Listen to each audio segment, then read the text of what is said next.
Well, this has been, when talking to Bangladeshi authorities, not just for this election campaign, but also before that, of course, we have emphasized this participatory nature of the electoral process, which is very much desirable, that all the communities, all the minorities are included in the process, including also the participation of women. This is what we are also going to pay our attention to.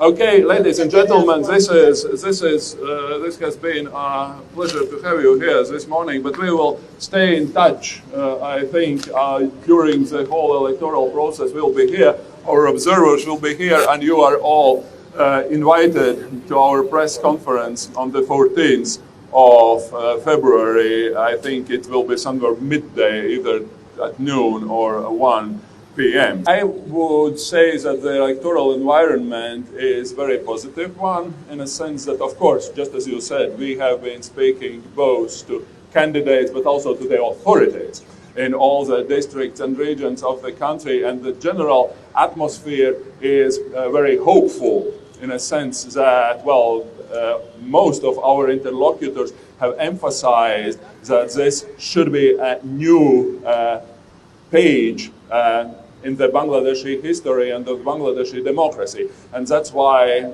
I have to say, of course, well, there are many issues that have been discussed in all the regions, but the general atmosphere and the general expectations are very hopeful. Well, if I would comment something about, things that we have found and observed in detail, that would be involvement in the electoral process, which the Bangladeshi people really don't need now.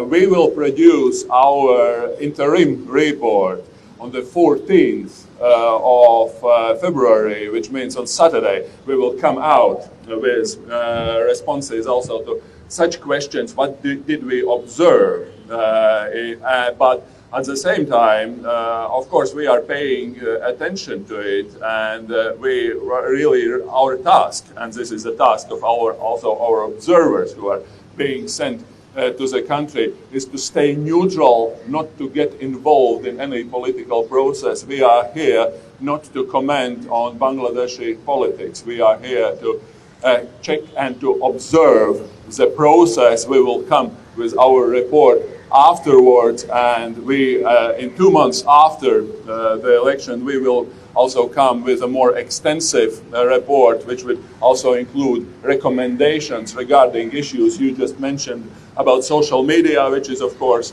a great concern for many democracies, for all democracies, I have to say, in the world, about the level playing field. Issues like that are going to be mentioned in our final report. Well, we are also spoken to the security services, to the military, to the police, and so, of course, there are more risky, less risky districts in the country, but at least our overall perception right now is that the state authorities have the situation under control.